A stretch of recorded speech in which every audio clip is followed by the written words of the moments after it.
Today, we're playing Rimworld, but we're removing most modern implements and features and swapping to a fantasy gameplay style using a series of mods. I've gone with the Lost Tribe start for this playthrough as it feels the most true to Origins for the theme. Additionally, going with the Cassandra Classic mode as the medieval storyteller slows research progression drastically as you progress. When doing modded playthroughs, I also always select Reload Anytime mode, just in case we encounter any bugs. Now, something interesting for this mod pack is that it adds a new biome. These dark green bits here, they're called Dark Forest, and they're dense and they're filled with a variety of new things to kill my colony. Now, I don't know what kind of person I would be if I didn't select it, so we're going to go with that for the mod playthrough. But to give myself an extra edge, I did settle in a mountain for some natural defenses. Now, as for colonists, we settled with 5 tribesmen. Viper, our cook and researcher. Nothing really else going on with them. Mandro is going to be our main warrior. They have pretty excellent crafting skills as well, and decent plant animal skills. Bit of a warrior poet. Mongoose, a strong backup character and a solid warrior. Bragalo, a base tender with some pretty excellent plant, animal, crafting, and research skills, and they're a decent shot just in case things get that far. And finally, we have Zebra, who's our only medic and has some pretty decent combat stats as well as some good planting skills. Our tribal start gives us access to a few starting items, mostly wine, food, and a couple basic weapons and some lumber. The location we selected though does give us access to plenty of natural defenses in the form of mountains, which also gives us a very solid area to mine. The biome we chose also gives us plenty of trees to harvest and environmental ruins to deconstruct. As part of our tribal start, we also gain access to 3 animals. Our first is a direwolf, followed with a Labrador, and finally a husky. Overall, a pretty solid group. They could all be trained to fight, as well as haul and rescue. It's much better than the normal squirrel I would typically get. Now I decided to build our base in between 2 mountains. Not only does it save on material for building, but it offers some cool areas that we'll be able to store food and some natural fire protection from the sides. Building some large palisade walls and getting some gates down, we can begin clearing the area and hunting for food. While the colonists are out hunting, this is a really good opportunity to talk about another neat feature about this mod pack, which is that we add classes to our colonists. Digging into the actual classes that we have available, Viper, currently, has no special class, nor do they have any skills to actually become one. But Viper's goal is to tend the fields, so that's not really of any concern. Now Mandrill, on the other hand, well, they also have no class, but they do have the magically gifted trait, and that allows them to become a class upon reading a scroll specific to a class. Now being our main warrior, it's going to become very handy for us once we can get our hands on a scroll. Mongoose also has no class. However, Mongoose has what is medically defined as good stabbing abilities, so being classless is not really an issue for her. Bragalone, on the other hand, is probably our most robust class that we have available to us, being a psionic. They have the ability to deflect attacks, dash away rather quickly, and strike out using their mind. They're our first true cast of the group, and they're likely to become extremely useful in combat. Finally, we have Zebra. They're a sharpshooter, and this class mostly just revolves around doing some extra damage with ranged weapons and being able to cloak and go invisible. Now, going back to our colony, we're building up what will become our barracks and storeroom. Now, rather quickly, I'm finding these massive trees, while great to look at, become a real pain for visibility. These are going to have to go. Inside of our barracks, a few sleeping spots so our colonists stop sleeping outside in the rain. May not have a roof quite yet, but at least they can look at the walls to feel warm and dry. The roof goes up in the morning, and we begin removing the large trees blocking our view, but we're interrupted by an animal needing rescue. Upon further investigation, we find that our Labrador appears to have gotten in the wine and is passed out blackout drunk in the middle of the woods. Well, I'm sure he's going to be fine. Now, a bit more time passes, and we're having a problem with starvation. I dedicate a couple additional boars to hunt, and I go about setting up an outdoor kitchen, as our pemmican and foraged berries have run pretty thin. Now, unfortunately, while entirely focused on setting up our food production, I don't notice the big flashing red text in the corner that every Rimworld player dreads. One of my colonists needs rescue.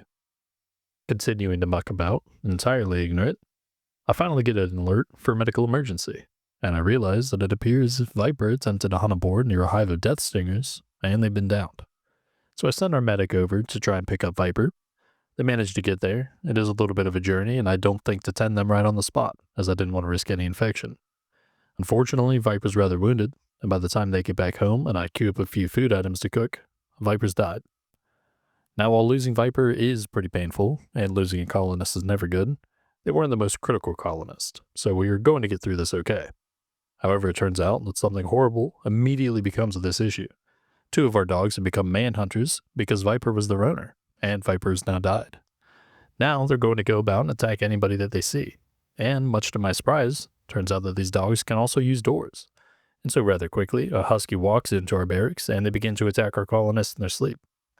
And now our colonists begin their first combat ever. Unfortunately, it's with their own dog. After winning relatively easily, I'm unsure if the Manhunter debuff would persist after being knocked down. So I had our medic attempt to heal the dog in order to salvage any amount of happiness that we may have been able to salvage from the situation. But, in a cruel twist of fate, our favorite drunkard comes strolling through the door and begins to attack us as well. Now redrafting and entering combat against our own dog once more, we do manage to win the fight without any major injuries. However, during the fight, our husky did bleed out, and the Labrador was killed in combat. Checking for injuries on our colonist, I also happened to notice that Viper was Mongoose's brother. Now this gives Mongoose not only -3 mood buff due to the colonist dying, but also -14 mood buff from it being a brother. Couple that with starvation, eating a couple raw animal corpses, and Mongoose is really hanging on by a hair here. It's what I get for not paying attention during character creation. But hey, at least we have a decent rec room. Now patching up our colonist, and not wanting to let food go to waste, we utilize our fallen companions for the betterment of the colony. I will say, watching this back to edit, I'm not proud of this moment, and I still feel really bad. After creating the worst meaning of dog food for all of my colonists, we're met with a raid shortly thereafter. Thankfully, it's a pretty light raid, consisting of one raider with no real major armor and a simple polearm. They strangely begin the raid by attacking a Death Stinger hive to our south. I don't know if that was meant to hurt us, but get 'em, buddy. We really hated that. A small force sallies out to meet the raider, and taking a few hits, but we're able to deal with them rather uneventfully. Thankfully, they did not die on the spot, so we're able to strip them for their weapons and clothing. The next little bit's rather uneventful, just some tending to wounds and working on the base. We did get prompted to name our colony, which I did spend a considerable amount of time on, eventually falling on to becoming the White Aardvark League, and we're in the lovely settlement of Gabe. Now sometime, trying to hunt down some more food after our dog food supply was gone, Mandrill fell unconscious due to infection received from her fight with the raider. Now she's rather quickly rescued and placed in a bed. However, she does die immediately. I'd like to say that at least it was in the comfort of her own bed, but they currently just sleep on the ground. Another unfortunate side effect of her death is that she was my cook. Now I do reassign her duties, but coming to think of it, my other cook was Viper, who also died earlier. So let's hope that's just happenstance and not a curse upon our colony. Now tackling our food issue, we do manage to harvest a few boar, and we get a decent supply of food building up. One of the bright sides of having only 3 colonists is the drastic decrease in food consumption. Oh. I guess that makes 2 now. And now they're sleeping next to the bodies. May as well add another one of these. Well, at least it wasn't the cook this time. Guess it's time to bury some bodies. Now since Mongoose is the most stable of our 2 on the edge of catatonic breakdown colonists, I sent her to go gather the bodies and bury them. That should help with the mood issues. I decided it's time to take care of some creature comforts, lest we have another murder on our hands. So I built a hoopstone game in the yard for recreation, and a couple of log beds for sleeping. Surely they're not much better than just sleeping on the ground, but at least not all the bugs will get you. Now I also throw down a few walls to later turn into bedrooms when we have more planks for building doors. Now while construction and food gathering continues, Zebra slips into a mental break. And as it turns out, not only am I bad about reading my colonists' relationships, but I managed to totally overlook that Zebra had an alcohol addiction.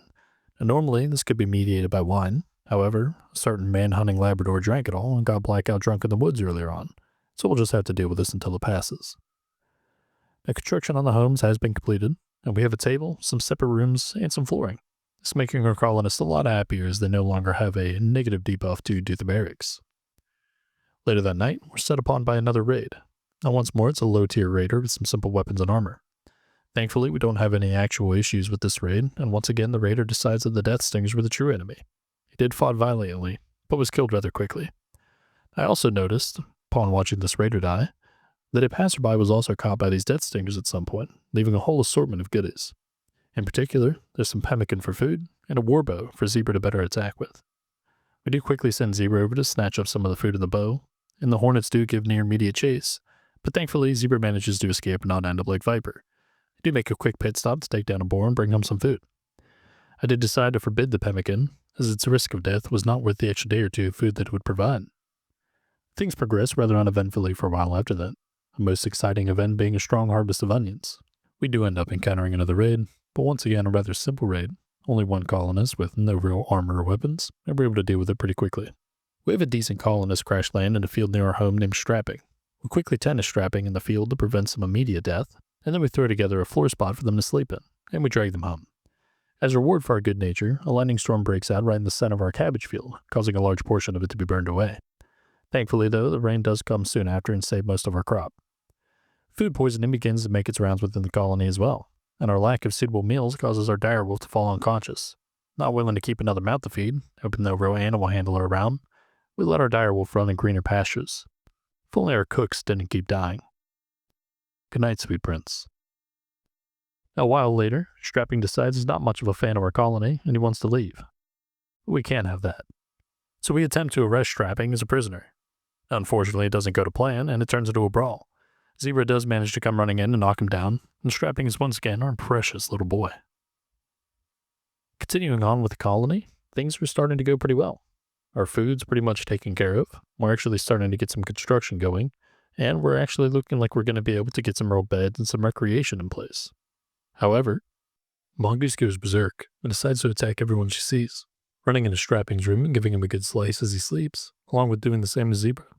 She then runs outside to fight a boar and is immediately knocked unconscious, spelling doom for her colony. But a savior, a mysterious man in black coming to rescue us. However, he's chased by a pig immediately, and keeping in theme for the run, I dropped his revolver so as to not give me any non-medieval tech.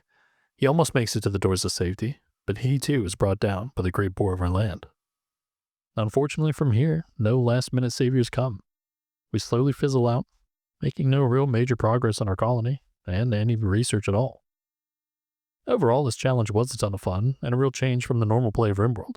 I want to revisit again eventually, with a bit more skill under my belt and really see how far we can come. That's all for me. Thanks for watching.